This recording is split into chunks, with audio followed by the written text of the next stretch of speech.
اللہ تعالیٰ نے رمضان میں زوجہ کے قریب جانے سے صحابہ کو منع کیا تھا. بڑا دلچسپ واقعہ ہے. رمضان کی راتوں میں بھی زوجہ کے قریب جانے سے منع کیا تھا. ایک صحابی تھے، وہ رات میں کہیں چلے گئے، اب بڑے پریشان ہوئے، رسول اللہ صلی اللہ علیہ وسلم کے پاس آئے، عرض کیا یا رسول اللہ مجھ سے غلطی ہوئی، رمضان کی رات میں نے اپنی زوجہ کے قریب چلا. آپ نے فرمایا کیوں؟ وہ بڑا دلچسپ واقعہ ہے، بس بظاہر تھوڑا حیا کے خلاف بھی ہے لیکن اتنا بھی نہیں ہے.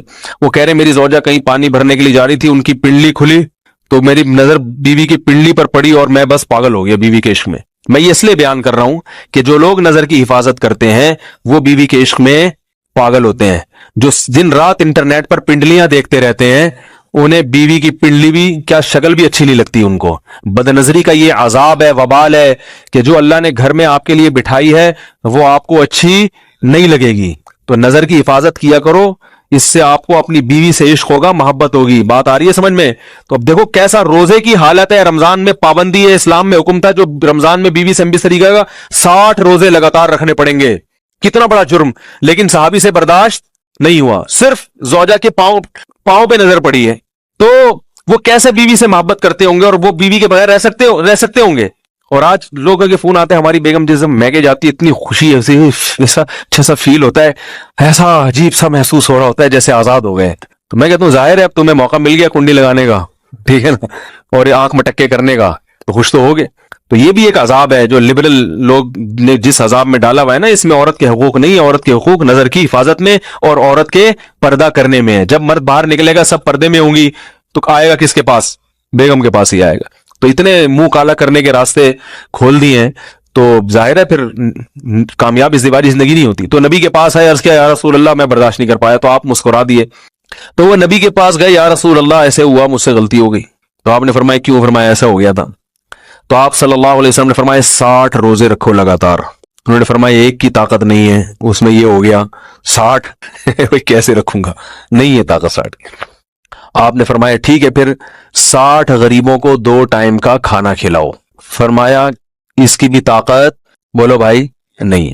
اتنے میں ایک صحابی لائے کوئی چیز صدقہ کرنے کے لیے. تو آپ نے فرمایا چلو اصل حکم تو یہی ہے کہ 60 روزے یا پھر 60 غریبوں کو کھانا، وہ نہیں تو چلو فی الحال ان کو تنبیہ کے لیے کچھ ان سے صدقہ کروا لیتا ہوں. فرمایا چلو یہ فلاں خیرات کی ایک چیز لے کر آئے ہیں، تم یہ لے کے غریبوں میں بانٹ دو. انہوں نے فرمایا مجھ سے زیادہ غریب پورے مدینہ میں بھائی کوئی بھی نہیں. آپ صلی اللہ علیہ وسلم مسکرانے لگے. فرمایا جاؤ کھاؤ اور بچوں کو کھلاؤ. اور بھائی غلطی بھی ہوئی اور گھر میں راشن بھی آ گیا. تو اس کے بعد قرآن کی آیت نازل ہوئی کہ احل لکم لیلۃ الصیام الرفث الی نسائکم ہن لباس لکم وانتم لباس لہن علم اللہ انکم کنتم تختانون انفسکم فتاب علیکم وعفی عنکم فالآن باشروہن وابتغوا ما کتب اللہ لکم.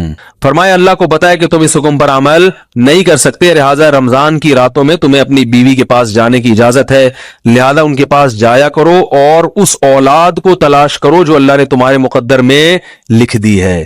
قرآن جہاں بھی بیوی سے ریلیشن قائم کرنے کی بات کرتا ہے اولاد کا ذکر لازمی کرتا ہے، یعنی تلاش کرو اس اولاد کو جو اللہ نے تمہارے لیے لکھ دی ہے.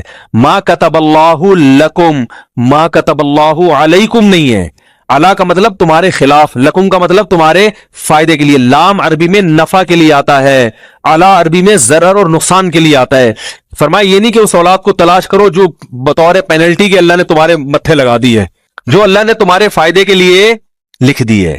اس سے پتہ چلتا ہے اسلام اولاد کی کثرت پہ کس قدر حریص ہے.